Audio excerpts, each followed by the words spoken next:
Salut à tous, j'espère que vous allez bien. Et oui, grande nouvelle, la lumière est revenue, ça fait super plaisir. Et donc, pour fêter ça aujourd'hui, j'ai envie de vous parler d'un jeu PS1 qui était passé un petit peu inaperçu à l'époque, qui s'appelle Rally des Africa. Et on en parle tout de suite après le générique.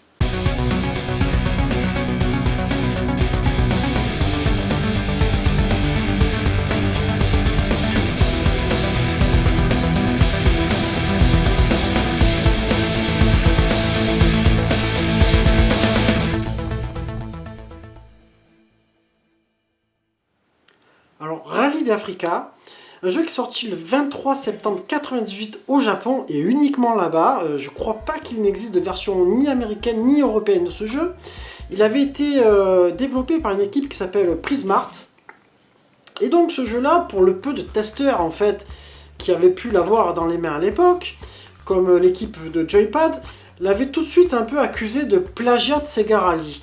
Alors, moi, je t'avoue que je me rappelais plus très bien de ce jeu, j'en avais entendu parler, j'avais dû le voir passer vite fait aussi, et sans parler avec mon pote Farid en lui disant « Ah putain, j'aimerais bien me retrouver une Saturn pour jouer à Sega Rally, etc. » Et il me dit « Mais tu sais, tu te rappelles pas de Rally d'Africa, etc. sur PS1, tu devrais pouvoir le retrouver. » Alors j'ai commencé à le chercher en physique, et en fait, c'est très très dur même de trouver une version physique de ce jeu. Dès que tu en trouves un peu sur eBay, etc., c'est de suite 20 ou 30 balles et avec des frais de port un peu élevés. Et il me dit, bah, tu devrais télécharger la ROM et tu le mets sur la PS1 mini. Je dis, bah oui, c'est pas bête du tout cette idée. Et c'est ce que j'ai fait. Donc, moi j'ai commencé à mettre le jeu, etc. C'est vrai que tout de suite, quand tu arrives dans le jeu, tu peux dire, ouais, il y a quand même une grosse inspiration de Sega Rally. Et en même temps, comme Sega Rally, il n'y en avait pas réellement sur PS1. Tu avais juste un petit jeu qui s'approchait de ça, dont je vous ai fait le test dernièrement, c'était le Burnout, qui était un peu un mélange de Daytona USA et de Sega Rally, quelque part.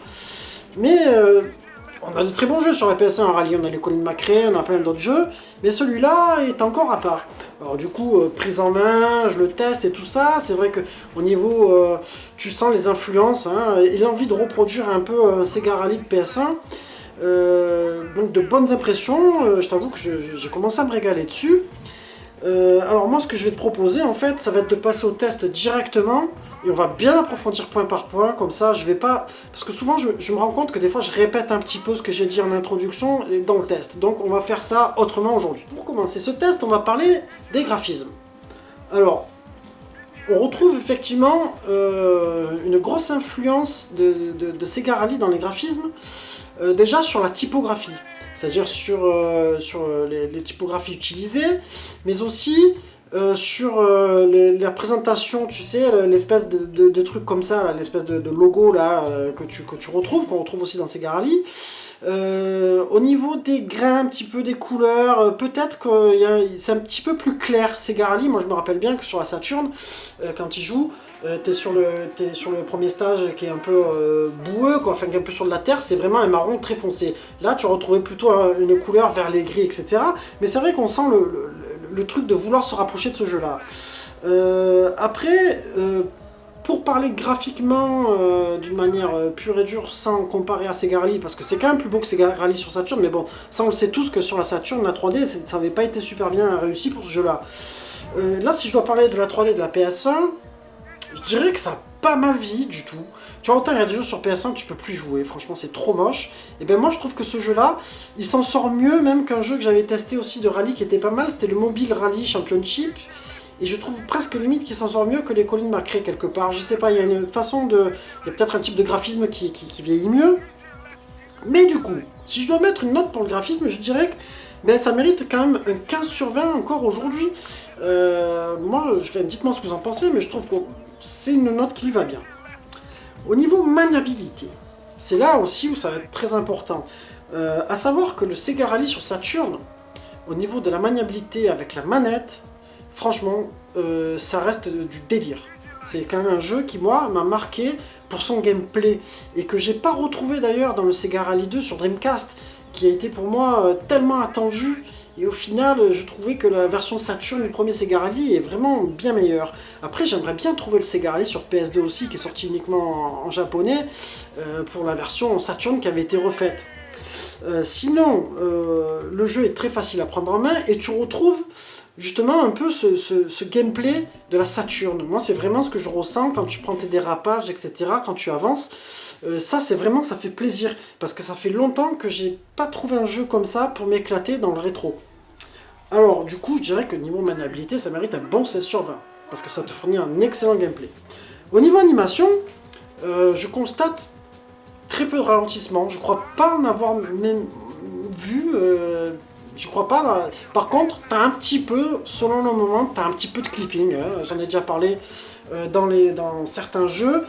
C'était un peu le problème de l'époque aussi, des débuts de la 3D, c'est qu'on avait souvent du clipping, c'est-à-dire que tu as le graphisme qui va apparaître au fur et à mesure, tu vois pas la continuité tout de suite, des fois ça apparaît paf d'un coup. Bon, c'est pas tout le temps, t'en es un petit peu. Du coup, je dirais qu'au niveau animation, ça mérite quand même encore un 16 sur 20, parce que sinon c'est réussi. Alors au niveau musique et mix sonore, alors c'est là où il y a un point qui me fait pas trop adhérer en fait. Déjà au niveau des musiques, j'aime pas trop.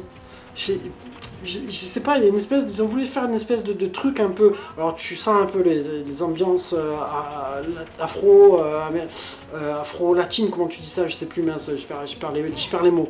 Mais en gros, je trouve qu'elle est pas super adaptée au jeu de course. C'est-à-dire que c'est bien de mettre des musiques un peu d'ambiance comme ça, mais tu es quand même en train de conduire une voiture et de faire du rallye. Tu vois, moi je trouve que ça se marie un peu mal.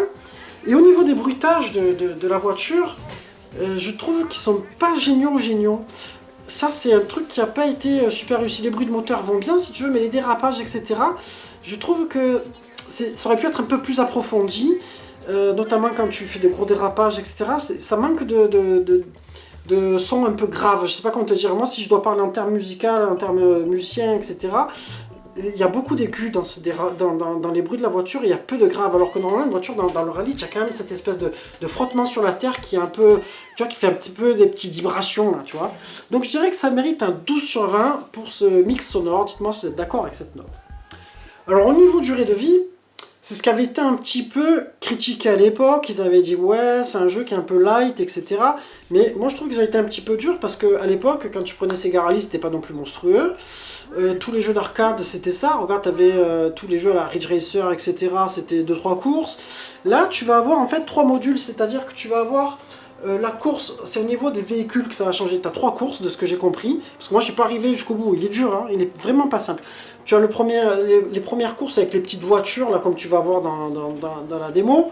Et après, tu as un autre module avec d'autres voitures et un autre module avec d'autres voitures. Donc, je pense quand même que le temps de tout finir, ça prend un moment, et surtout c'est pas facile parce qu'il faut finir premier. Moi je t'avoue que j'ai pas encore réussi à gagner le premier championnat, donc il va falloir que je m'entraîne. Donc je dirais que niveau durée de vie c'est pas flambant, c'est sûr si on reprend par rapport à aujourd'hui il y a mieux, etc.